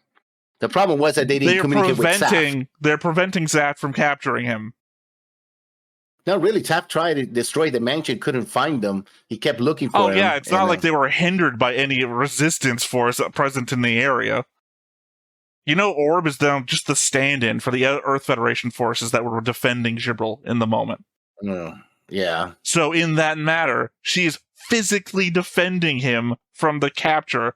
I would assume that if Zaft was actually blanketing the area with his forces the way it would have been had they not been fighting them, that, you know, probably wouldn't have been able to escape in a, whatever that thing was he took off in. No. So yeah, I don't like her from that aspect. I also don't like her from the aspect she did fucking nothing this season but show up in the end as being like a savior figure. The same thing that you accused Durandal of being. Durandal. I mean, I think that's what Durandal sees himself as. I'm not saying that he can pull that off, though. Well, I mean, he is. He is pulling it off. Now, Lacus is probably going to prevent that from happening, but again, it's the aspect of the Watchmen question, right? If you get to the end, is it worth telling people the truth if peace has actually been achieved? Is people knowing worth reducing the suffering everyone went to get here? Yeah, but the suffering that some people employed is because they was imposed by the guy who was trying to save the world. Hey, she's back. That girl.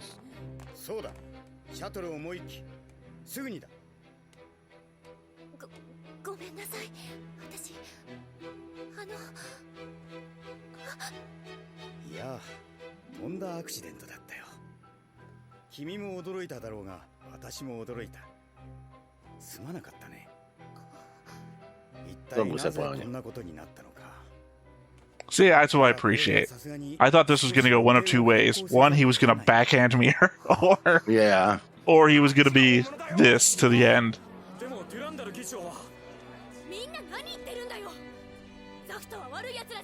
See, that's what I'm saying. We have the world's goodwill.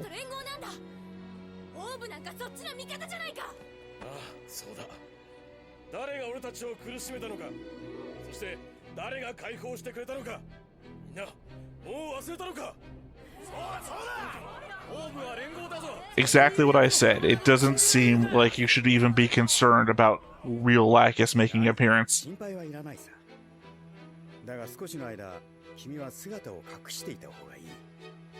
It's not how I would play that. I would put you more in the public eye.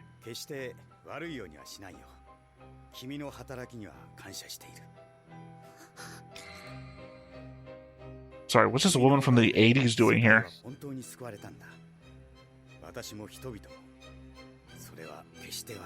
Oh, those sounds like final words. I will never forget you. Yeah, I know. I was thinking of that too. Why are you saying that?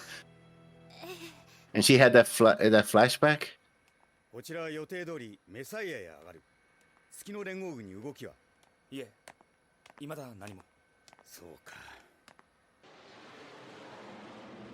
Sounds like I don't need you anymore. I mean, if this shuttle doesn't explode in air, I think she's fine. I think you're just misreading.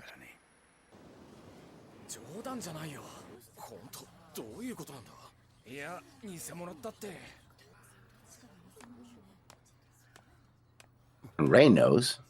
Of course he does. We know that. Yeah. Because you know my opinion. I think Ray knows everything. So. I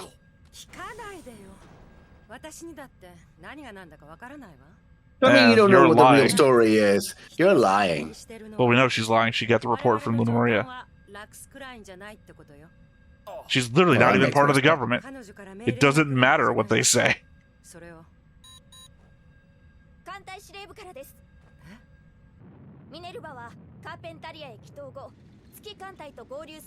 mean, it's exactly what I said. You've literally got to separate Lacus from the message of the government. Her opinion needs to be the opinion of the people. Or the opinion you want the people to have.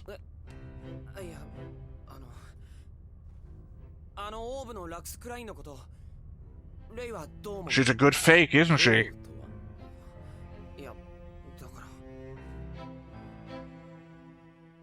A good flashback.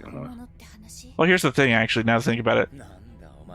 When Kira said that to Athrun when Luna Maria was listening, all Kira said is, what about that other Lacus? He didn't indicate which one was real. All he said is, what about that other Lacus?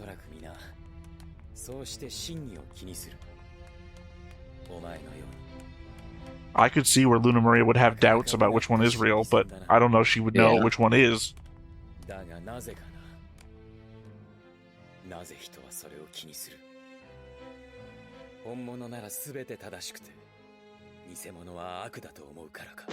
Of course you'd be having this concern, Ray. Clone that you are. Did Ray see that? No. Not unless they genetically implanted the memories, because we know that's a thing. But in that case, Ray could just be Rao. Yeah. Did Rao achieve immortality? Have I been vindicated for not changing my art?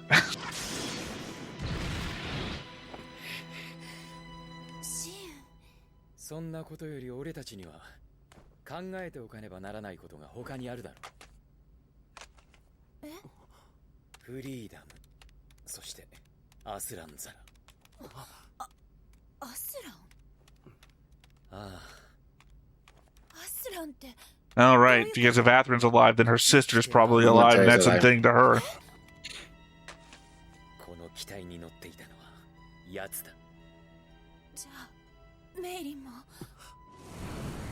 Oh, she didn't even think about that.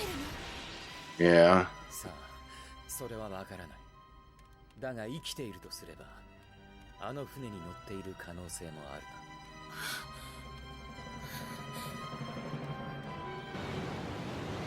I mean, if you've already accepted that she was a traitor so that you could easily move past her death, then her being alive just make you reconsider the whole maybe she's a traitor thing, but... I would consider what is true or not true, too, right? Yeah. Being deflection station ground. Oh, yeah. Well, I mean, the next time on spoiled this already. We saw it go phew, right through the thing. They do love their super weapons here, just like in UC. Well, specifically towards the end of a season.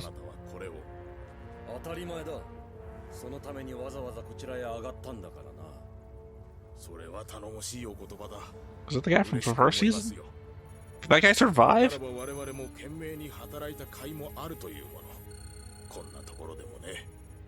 So, Patrick Zala got shot in the back before he could fire on the Earth. Is anybody in the Earth Federation going to have the same moral standards? No, they chose the Federation to be just mass murderers.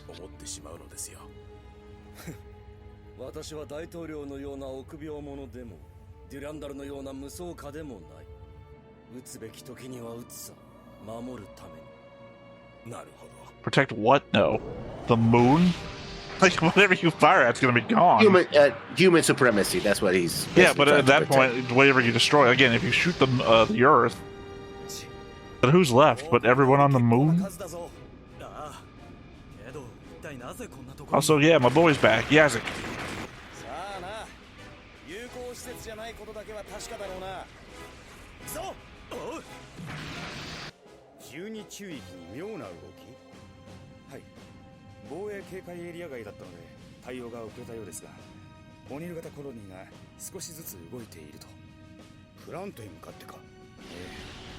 Surprised that colonies are just moving around.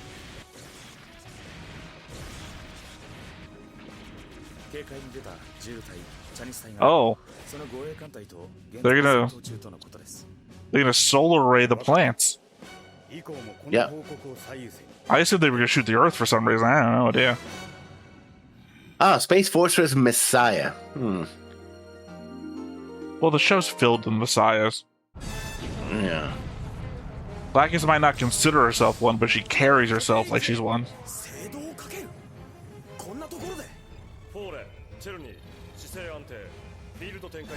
It is an interesting take on like the Death Star. Like, what if we could curve the Death Star beam?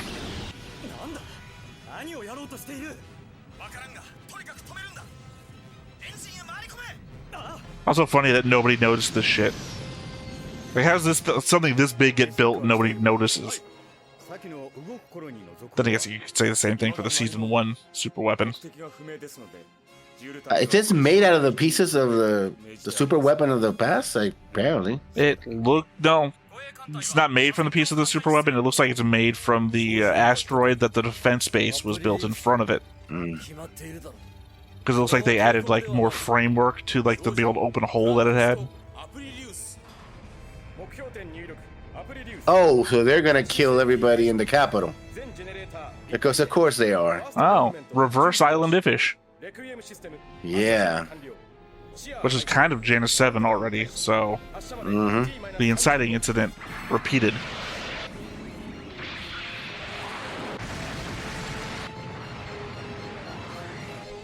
God, you should have brought Wing Zero.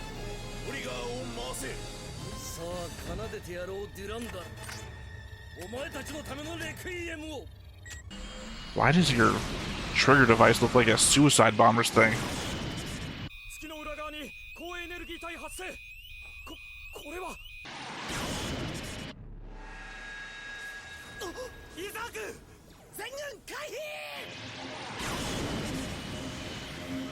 So they built a fake city inside of it.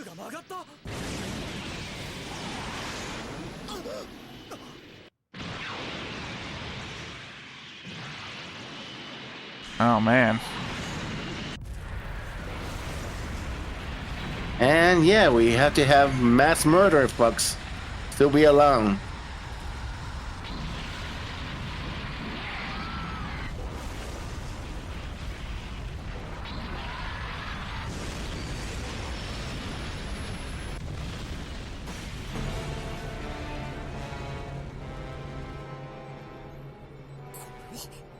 Well, I guess it's time to end the human race. I was right, let's do it.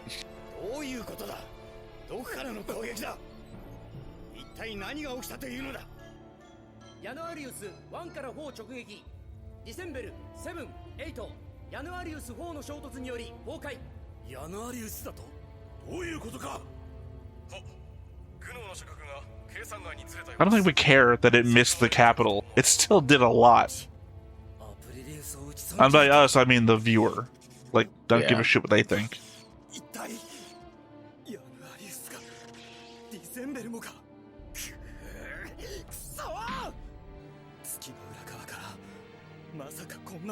Yeah, change course, go that direction.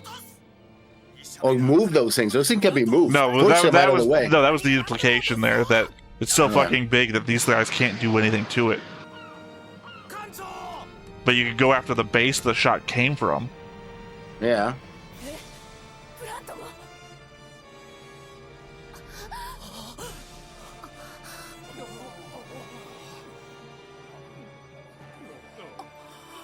Again, I feel like Delenn when Ducat died at the beginning of In the Beginning.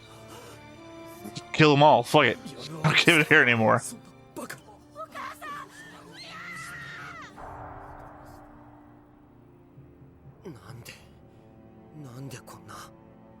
Legit, the question of how do we stop the fighting, no longer on the table.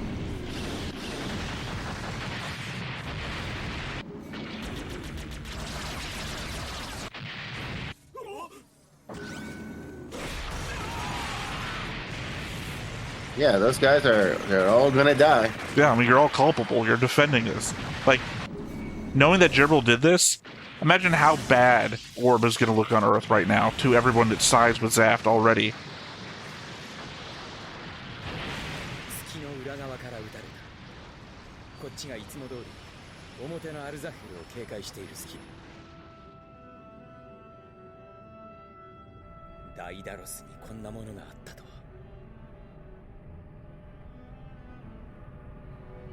I mean, Jibril can't survive this. I mean, you shouldn't.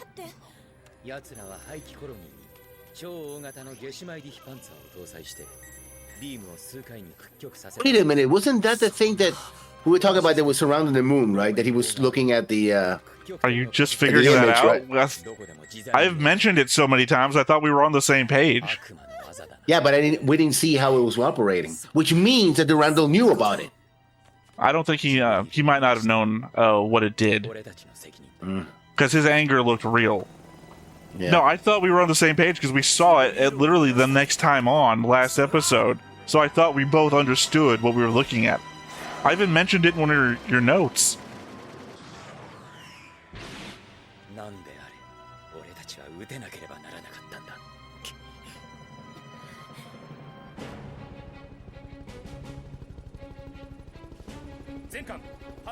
Again, in the words of Delenn, no mercy. Yeah, but that was wrong. Nearly exterminated the human race. Yeah.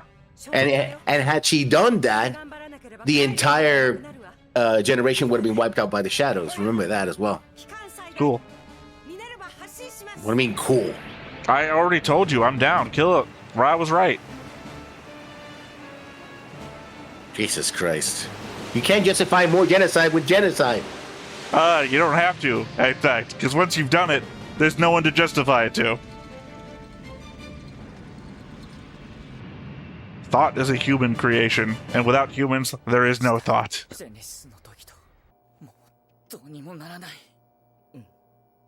プラントはもちろんだろうけど、こんなのもうきっとみんなが嫌だ。でも、撃たれて打ち返し、また打ち返されるというこの戦いの連鎖、今の私たちに終わらせる術がありません。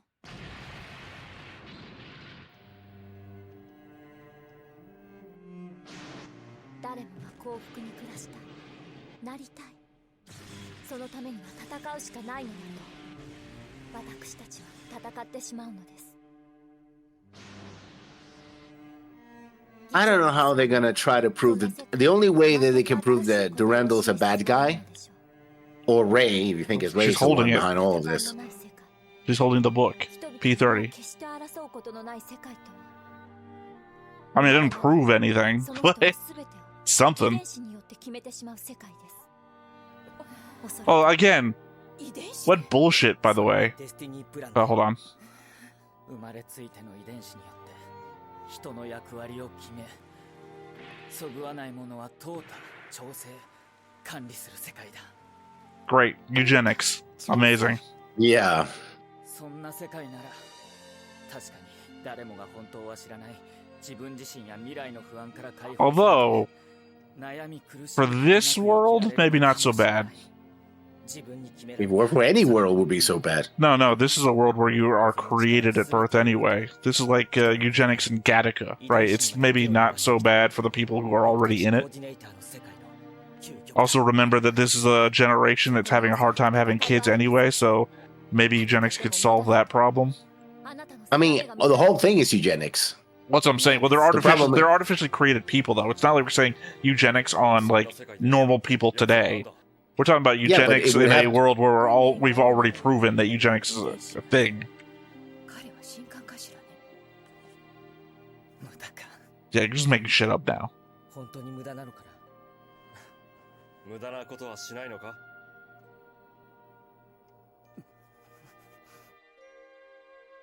Also, you couldn't just create that world. You'd have to, like, convince people along the way. That is a massively long-term plan.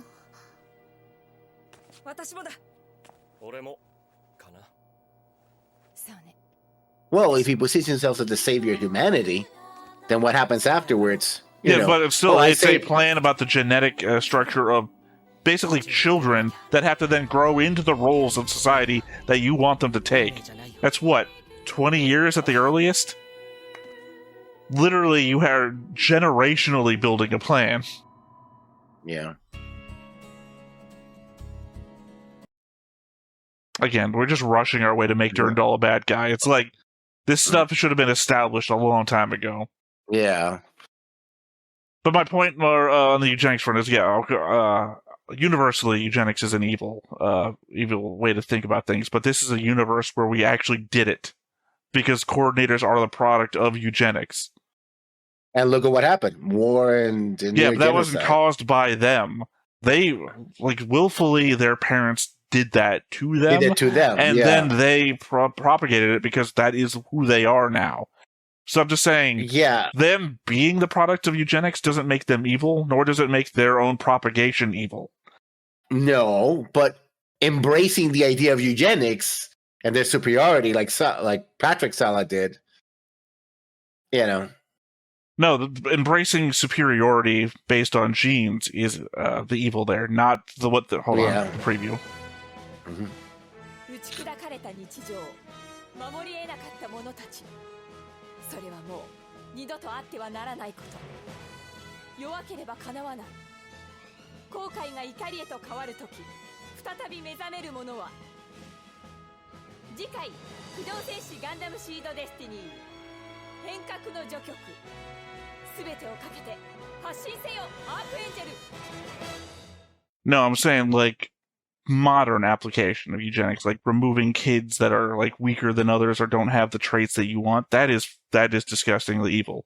But this is a world where we can create people. This is like Gattaca, right?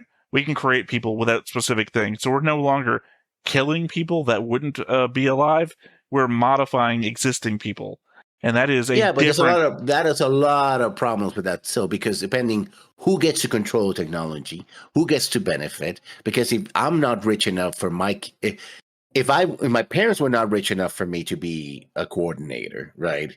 And we are selecting people's livelihoods and jobs and position in society based on their genes, that means I will never be, that's the whole thing about Gattaca. I will never be able to become an astronaut if I want to. Right, but in that position, you would have to already be in the position, would be in a coordinator family. So in that place, that your question of upbringing and birth is already established in this universe. Which shouldn't be. That's a problem. It shouldn't be. Well, nobody can establish the events of their birth. That is a human condition, regardless of what you. So the idea here is that he's leaning on the fact that coordinators are genetically superior beings, and therefore they should rule. That's not exactly expressed. If not, the coordinators should rule. He is expressing a society that he wants to create, and that society only expresses itself in what coordinators do. I don't know if he has actually any plans for naturals. His plan might just be fucking leave them alone. We created peace with them. They're not going to attack us and try and kill us anymore. They can have the Earth. We can stay over here. Like I said, we don't know the details of the plan other than his whole everyone's going to be happier doing what their genes say that they're made for. And the fact is that we can control the genes. Maybe he does want to live forever. Just remember that whole chart in the Destiny plan thing? Mm-hmm. Yeah. Okay. If Rey turns out to actually be all of Rao's memories in the body of Rey, that could indicate that they have a plan to stay alive forever. So, if that turns out to be true, then Immortal Durandal could be a thing. If that turns out not to be a thing, then I don't believe the Durandal, immortal ruler, savior of mankind, is a thing. I mean, the way he said it is like he wouldn't be the king, but he would be the high priest. Well, no, that's what Ramius says about him. I don't trust what Archangel people say about anything. Because they're always like, I don't have a good feeling about this guy. Cool, what's your proof? I haven't actually investigated anything yet. I don't trust what they say about a goddamn thing. Their whole, I don't like him, he's going to be high priest of a new whatever. Only thing I trust is when they quote the book. Because when they quote the book, that at least tells me they read the book. It's more information that I did not have from the book.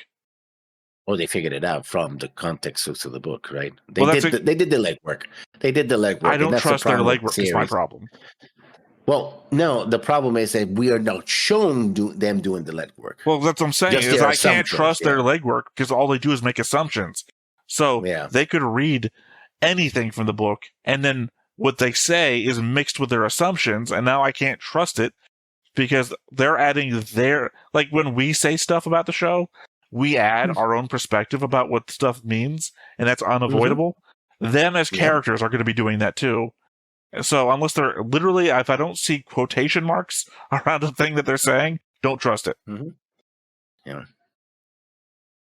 Yeah, this is this episode. Again, I'm just pissed. I'm pissed, and everyone should die.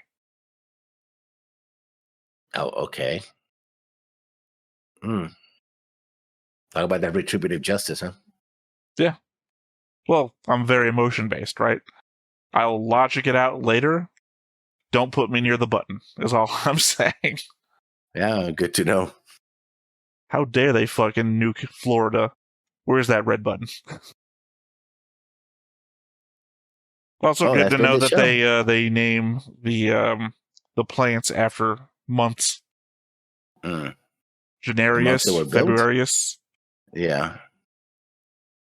Maybe they were built sequentially, I guess, the original one. Although it might be that this is the second generation of because we've seen they talk about O'Neill cylinders.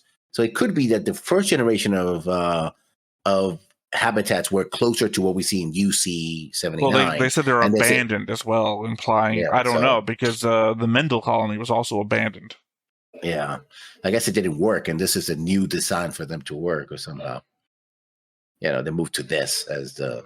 So it could be the first generator coordinators took over the original habitats, and from them, they built this ones as their population grew. Be great if they told us. Yeah. But then again, this is all just background information. I don't really the only question in my mind is how the fuck did nobody see these things floating around? But then again, I guess the question is that the observation is that they did see them because they had them pre-plotted on a map already. It's just the alignment of them didn't make any sense without knowing that there was going to be a beam weapon firing through them. Otherwise, they're just randomly floating about. Which is pretty dumb because the real thing about I have the problem with the Earth Federation. I don't mind some villains being dumb. I don't mind villains being just villainous. Like these people are creeps. I get it. You have a bad guy who's a unredeemable bad guy. I don't mind that. But these people have all the resources to be smart, and yet they play it dumb. Like this thing has been around for a while, hasn't been detected. Why didn't he use it earlier, or use it as a first result? Because they clearly wanted to kill all of the plants, right? Well, my point is that they did detect it because they had it on maps already. It's just the idea that they didn't. Yeah, here's the thing. Well, here's the real thing. It's only been like a year and a half, 2 years since the end of last war. So either this thing was already made in last war and they didn't use it, or they have the best rearming program in the history of mankind. They really had a good idea with that Genesis wave thing that they hit us with last time. Maybe we could make one of those. No time. Well, what if we made just one and then made a system that allowed us to fire it anywhere? Oh, yeah, kind of like... Did you ever see that movie, Real Genius? Yeah. The whole mirror. No, I was talking like as though I was talking to somebody in the world. Like you fire a laser at a mirror, and the mirror hits whatever. Or I guess actually spies like us as well. Same concept. Mm-hmm. But the thing is, if the whole point was to kill everybody in the plants, this should have been the first weapon they fired. But they didn't. They used nukes. It's like, oh, we used our nukes. What do we do next? We're going to kill everybody on Earth that doesn't agree with us. We'll get back to the plants eventually. You're like, but I thought you were... They don't even follow their own logic. Like, oh, no, we hate those coordinators. Either we control them or we kill them. We're going to build a new race of people just so we can have new weapons. Like, okay. You had a weapon that could destroy dozens of these plants in one shot, right? And you had your entire fleet intact, hasn't suffered months of combat and attrition in space and on land. And you lost the entirety of your backing back on Earth. Well, it was Azrael making the call, and as we know... Yeah. No, but talk about this time around. No, I know. Hold on. I'm leaning backwards before I lean forwards. Is that back before when they were using all the nukes is what you were discussing a minute ago. That was Azrael making the call there, and we know Azrael's dad was a member of Logos, and maybe he didn't have the authority to use the super weapon back then for whatever reason. Remember that when Breaker World happens, the way the Earth Alliance response is an all-out nuke attack on the plants, but it fails because the plants have this giant beam weapon thing to destroy. Because the president.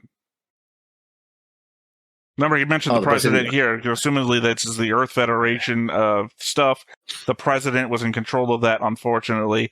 So Lord Jibril didn't have full authority to just make a call and do stuff that he wanted. He would have to order the president to do so. The president would have to go through a whole series of like military commanders, I assume, to get this thing authorized. But now that the Earth Federation is essentially nullified as a thing, it's just whoever's left there. And that's why we had the soldiers up there saying, what are we soldiers left to do in a situation like this? So now they're just taking direct commands from Lord Jibril, and the president's no longer in the loop. You know, essentially, somebody got the atomic football, and they're just doing what they want with it now. So I feel all the buttons. Yeah, well, I assume that's the explanation for why now and not then. That they couldn't get the president to do such a drastic thing back then, but now that nobody's in command anymore. But here's the thing: it's not that drastic. If the president's opening gambit was nuke all the plants. Well, no, it is. It's drastic because it reveals a hand that you haven't been showing to the public before. The nukes. Everybody knows we have nukes. We had nukes since before the war. We had nukes during the war. It's expected that we still have nukes. This is a mega project. You know, explain to the taxpayers why you've been building a super Death Star laser on the moon and then reworking O'Neill cylinders and everything like that. Oh, you explain it like, well, everybody's dead, Jim. We won. Well, that was Jibril's point. Literally, Jibril says that once everyone's dead, we don't have to explain it anymore. Yeah. Yeah, you don't have to apologize once the deed is done. So maybe that's what Jibril was referring to back then. Because he wasn't happy back then either. Maybe he wanted to use the beam weapon. But I think you have to explain a lot more shit once you unveil that, oh yeah, we've been building this. Like, if, 4 years from now, hopefully somebody's not in office anymore, and we find out that he's been building a Death Star on the dark side of the moon. Like, is that why you've been cutting all the budget to make the Death Star? I think you'd have a lot more to answer to. I think the president might be able to get away with firing nukes at the plants in an attempted genocide. I know it's crazy to think, but more so than defrauding the taxpayers. One of these things people might be willing to overlook come election cycle, and the other one, less so. And that's just the nature of I'm willing to politics. kill everybody. I'm willing to commit genocide, but I'm not willing to defraud the American people. Well, one hurts. I have an election to consider. One literally hurts people that are not your constituents, and the other one, it hurts your constituents. So you do not want to let your constituents know that you've been effectively harming them for the cause of your war, versus using something that they already know exists and obviously doesn't cost them much, if anything. Yeah. Either way, dumb. Well, it's just the show. We're rushing to the end. Yeah, it's the difference between season 1, when we were watching the show. Obviously, not referring to the movie, because the movie is rushing all the way through. But when we were watching the show, the end just became this is amazing. Like, the show has got good all of a sudden, because we're paying off stuff, and this is, I don't know, it got really good really quickly, whereas this is we're not paying off all that much, not unless you're like I was just doing, maybe Jibril was referring to this in episode 2, and you're really stretching yourself out, but I don't feel like that's what's happening. I don't know what they're going to have left after this, because if either, I guess, Durandal wins, and they're like, oh, what do we do about Durandal, and that's a movie, or it's Durandal and Jibril fail, and then someone else pops up like, haha, I was really the bad guy all along. Hey. Given my experience with alternate universe movies, I don't anticipate anything in the show is going to be part of the movie. Or, I mean, not everything. Nothing that we're setting up here is going to carry over to the movie, I don't suspect. Because, Gundam 00, the threat of the movie was just something that they made up for the movie. Gundam Wing brought a kid that was maybe associated with somebody, but is not introduced in the show at all. Yeah, so the queen of the world. Well, actually, Trace's daughter was first. It's Trace's daughter. Yeah, but Trace's daughter. But Rena, his sister, was the first queen of the world. but my point being is that they tend to introduce a new thing that might be associated with past stuff. Like, I don't know. Maybe if there's anything associated with this, it's going to be Bruno shows up as like the villain. Like, haha, you didn't actually capture the last Azrael, or, you know, some shit like that. Yeah. I don't anticipate Durandal is going to be like, but plan number 2 will be more successful, and this one will be told in 90 minutes. Yeah. So like I said earlier, this episode. All right. Yeah. So I have been Theta. This has been Lessons. We've been Stoneface Reactions, and we will catch you next time. Bye-bye. Hey everybody, thanks for watching another Stoneface Reactions. If you have an idea of another video we could go ahead and watch, go ahead and put it in the comments down below and we'll add it to the wheel. Be sure to like, comment, and subscribe, and let us know what you thought about this video and what parts you liked. And until then, we'll see you next time. Is this too goofy?